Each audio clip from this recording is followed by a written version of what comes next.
하나님의 말씀은 이사야 61장 1절에서 4절입니다. 주 여호와의 영이 내게 내리셨으니 이는 여호와께서 내게 기름을 부으사 가난한 자에게 아름다운 소식을 전하게 하려 하심이라.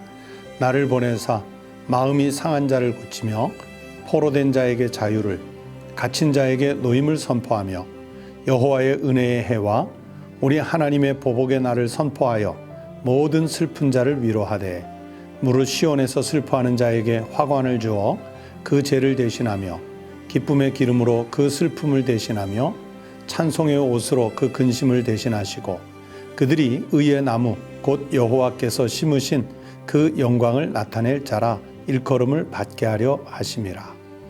그들은 오래 황폐하였던 곳을 다시 쌓을 것이며 옛부터 무너진 곳을 다시 일으킬 것이며 황폐한 성읍 곧 대대로 무너져 있던 것들을 중수할 것이며. 오늘 우리에게 주신 하나님 말씀입니다. 성도 여러분, 사순절 제11째 아침이고요. 그리고 사순절 첫 주간을 마무리하는 토요일 아침입니다. 지난 한 주간 동안 주님의 십자가를 묵상하시면서 그 길을 잘 따라오셨는지요?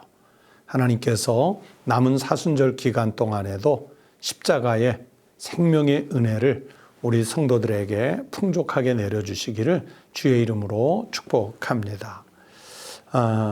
여러분, 우리가 살다 보면 주변 사람들과 관계를 맺고 살아갈 수밖에 없는데 주변 사람들 중에 어떤 사람은 보면 참 건강하게, 정신까지도 강건하게, 또는 별다른 어려움 없이 행복하게 또는 낙관적으로 잘 사는 사람들이 있습니다. 반면에 우리가 알고 있는 사람들 중에 어떤 사람은 하는 일마다 막히는 것 같고 무엇인가 스스로 짓눌려 사는 것 같고 또는 마음에 무거운 짐, 근심이라는 그 짐을 지고 힘겨워하는 분들을 볼 때도 있습니다.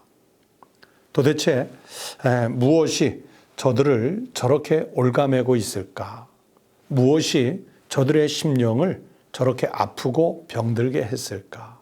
무엇이 저들을 오늘 저렇게 낙담하게 만들었을까? 그런 측은지심의 마음이 들도록 어렵게 살아가는 이웃들을 볼 때가 있습니다. 여러분 한번 떠올려 보십시오. 내 주변에 치유와 회복 또는 자유와 해방이 필요한 사람이 누가 있는지 한번 생각해 보세요. 여러분, 오늘 읽은 이사야 61장 1절 이하의 말씀, 그리고 전체 포함해서 61장의 말씀은 앞으로 장차 오실 메시아가, 그리스도가 오셔서 세워가실 그 메시아의 구원 사역에 대한 예언의 말씀이 들어 있습니다. 여호와께서 그의 종에게, 메시아에게 기름을 부으셨다라는 표현이 오늘 본문 1절에 나오지요. 주 여호와의 영이 내게 내리셨으니 이는 여호와께서 내게 기름을 부으사. 여기서 내게는 장차 오실 메시아, 신약적인 용어로는 그리스도를 말합니다. 이 헬라어로는 그리스도라고 하고 히브리어는 메시아라고 하는데 같은 뜻이에요. 어떤 뜻이냐면 기름 부음을 받았다, 기름을 부으셨다, 이런 뜻이에요. 여러분, 성경에서 또는 이스라엘 사람들에게 기름은 누구에게 붓느냐? 앞으로 오실 메시아가 기름 부음 받은 자인데 그 메시아는 선지자와 제사장, 왕의 사명을 맡은 자라는 것을 뜻하는 겁니다. 보통 기름 부음을 받는 이 세 부류, 선지자, 제사장, 왕, 이 직을 삼중직이라고 그래요. 세 가지 직이라고 하는데 원래 성경의 역사에 보면 왕과 제사장, 선지자가 각각 다른 역할을 하거든요. 그런데 앞으로 오실 메시아, 그리스도께서는 이 세 개의 직을 동시에 수행하시는 삼중직을 한꺼번에 감당하시는 분으로 예언이 돼 있는 것입니다. 그래서 이 선지자의 사역은 어떤 사역이냐면 가난한 자에게 아름다운 소식을 전하는 복음 전도의 사명을 맡은 거예요. 그래서 오늘 1절에 내게 기름을 부으셔서 가난한 자에게 아름다운 소식을 전하게 하려 하심이라. 그렇게 말씀하죠. 또 제사장은 어떤 역할을 하느냐? 나를 보내사 마음이 상한 자를 고치며, 그렇게 말씀했어요. 제사장은 상처난 이들에게 기름 부어주는, 기름을 발라주는 역할을 하는 이거든요. 왕에게는 사법권이 있었죠. 그러니까 또 포로된 자에게 자유를, 갇힌 자에게 노임을 선포하며, 그렇게 자유와 해방의 권한을 줄 수 있는 거예요. 오늘날도 보면 법원에서 형이 확정된 그 죄수들 중에, 그 기결수들 중에서 대통령이 어떤 특별한 명절 때가 된다든지 아니면 나라의 국경일을 맞았을 때 특사를 베푸는 경우가 있지 않습니까? 죄를 다 사해 주는 거예요. 그 죄로 가지고 있는 남은 형기를 면제해 줄 뿐만이 아니라 시민으로서의 권리를 회복할 수 있도록 공민권을 회복시켜 주는 거예요. 한마디로 놓아주고 자유와 해방을 주는 것이죠. 누가복음 4장을 보시면 예수님께서 안식일 날 회당에서 읽으신 성경 말씀이 바로 이 대목이었습니다. 이사야서 61장의 말씀이었어요. 그러면서 무엇이라고 해석을 하셨냐면 누가복음 4장 21절에 보면 이 글이 오늘 너희 귀에 응하였느니라. 이사야서 61장에서 예언된 메시아, 헬라어로는 그리스도가 오셔서 하실 일들인데 지금 회당에 모여있는 너희들이 보고 있는 내가 그다, 내가 메시아고 그리스도다 라는 것을 예수님께서 선언하신 말씀입니다. 그리고 실제로 예수님 공생에 활동하시는 동안에요, 예수님께서 가시는 곳곳마다 이런 치유가 일어나요. 이런 회복의 역사가 일어납니다. 그러면서 억눌렸던 자들이, 주저앉았던 자들이 자유와 해방의 감격을 맛보는 그런 사역의 역사가 일어나는 거죠. 예수님께서 가시는 곳마다 병고침이 일어나지 않습니까? 귀신 들렸던 자들의 귀신을 내쫓아 주어서 그들의 정신을 온전하게 해서 일상의 삶으로 복귀시켜 주시지 않습니까? 그것이 단지 몸을 고치고 그것이 단지 귀신이 들어갔던 정신만 고치는 것이 아니라 영혼을 완전히 고쳐주셔서 온전하게 해주셔서 참된 자유와 해방을 누릴 수 있도록 하나님이 복권시켜 주시는 거예요. 여러분, 오늘 우리가 살고 있는 주위를 둘러보십시오. 처음 이 말씀을 전할 때 여러분에게 말씀드렸습니다. 세상이 문명이 발달하고 또는 우리가 사는 삶의 모든 환경들이 개선되어 가는 것 같지만 그래도 여전히 우리 주위에 가난한 자들이 있습니다. 우리 주위에 여전히 정신적으로, 영적으로 피폐한 분들이 있습니다. 사람과 사람 사이의 관계가 훼손돼서 마음의 분노의 감정이 조절되지 않는 그런 아픈 상처를 가진 이들이 분명히 있습니다. 바로 자유와 해방이 필요한 우리의 이웃들이죠. 그렇다면 우리는 이들에게 회복과 자유를 주실 메시아를 당연히 전해 주어야지요. 오늘 성경의 말씀대로 메시아가 증거되는 곳곳마다 가난한 자에게 아름다운 소식이 전해지고 마음이 상한 자들이 예수 그리스도를 영접함으로 인해서 치유가 되고 그리고 무엇인지 모르지만 그 사람을 올감했던, 그래서 포로가 된 사람들에게, 갇힌 사람들에게 자유하게 되는 은혜를 나누어 주는 이 복음을 전해 주어야지요. 영적인 포로로 잡혀있던 사람들을 해방시켜 주어야 합니다. 우리에게 그 사명이 오늘날 주어졌습니다.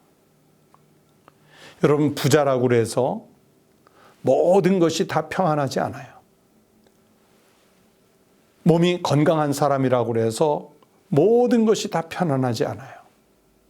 영적인 상태, 심령의 상태가 어떤 상태에 있느냐가 그래서 중요합니다. 여러분, 아직도 회복과 자유를 누리지 못하는 사람들에게 우리가 가야 합니다.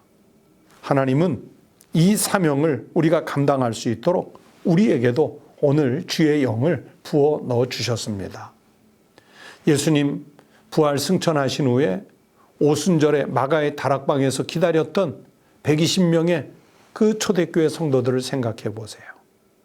저들에게 주의 영, 즉 성령의 역사가 일어나니까 저들이 자신들의 목숨을 노리고 있는 예루살렘 거리에 나가서 오히려 복음을 선포하고 죽어가던 영혼들을 살리고 자신들이 그 시대에 갈 수 있는 모든 넓은 지역에 다 찾아가서 복음을 전해서 군사력으로도 정복하지 못했던 로마 제국을 오히려 복음으로 확산시키는 놀라운 역사를 일으키지 않습니까?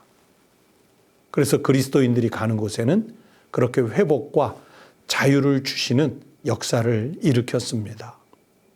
성도 여러분, 여러분은 오늘 어디로 가십니까? 이 말씀을 듣고 가정 속으로 들어가십시오. 이 말씀을 가지고 일터로 들어가십시오. 캠퍼스로 가십시오. 이웃들에게로 가십시오. 우리는 하나님이 선택한 바로 삼중직을 수행하는 사람들입니다. 거룩한 제사장이에요. 너희는 택하신 족속이요 왕같은 제사장이라고 말씀하셨지 않습니까? 또 거룩한 나라요 그의 소유가 된 백성이라고 말씀하셨지 않습니까?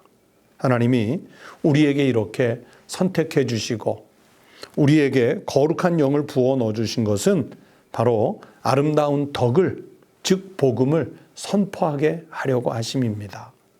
오늘 이 사명을 여러분의 삶의 자리에서 온전하게 감당하는 하나님의 백성, 주의 종들이 꼭 되시기를 주의 이름으로 축원합니다. 기도하겠습니다. 하나님 아버지, 무엇보다도 우리 주님 예수 그리스도의 골고다 언덕 십자가를 통해 나의 상한 심령을 회복시켜 주신 은혜 감사합니다.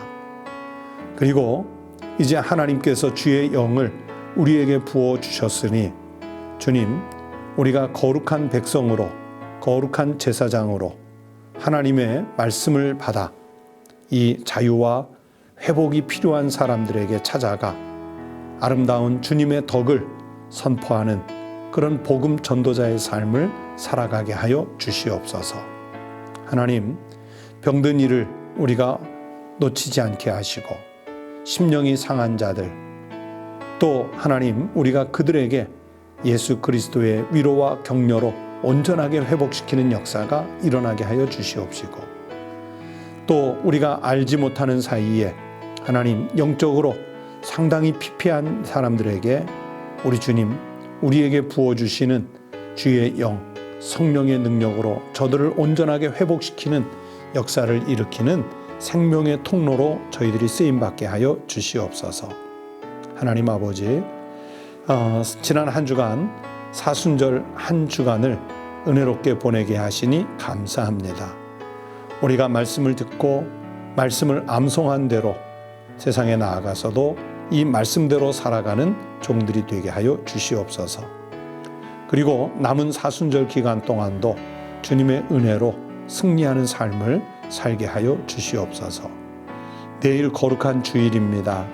하나님 아버지, 교회에서의 예배가 온전하게 회복될 수 있도록 모든 성도들이 주님의 전을 향해 온 마음과 온 뜻과 정성을 가지고 달려오는 날이 속히 오도록 만들어 주시옵소서. 우리 주님께 감사하오며 예수님 이름으로 기도하옵나이다. 아멘. 하나님 말씀 우리가 들으신 걸 기억하면서 기도 제목 나누겠습니다. 첫 번째는 나의 상한 심령을 회복시켜 주시고 위기에 이 사회를, 이 시대를 회복시켜 주시라고 기도하십시다. 두 번째는 우리 가정과 교회, 일터 등이 회복되는 일에 다른 사람 아니라 주님 제가 쓰임받게 해 주십시오. 이렇게 하나님 앞에 기도하십시다. 그리고 세 번째는 내일 거룩한 주일인데요. 이 주일 예배를 앞두고 모든 성도들이 주일 예배를 사모하며 열심을 내고 우리의 예배가 하루속히 회복될 수 있도록 기도해 주시기 바랍니다. 다 함께 기도하겠습니다.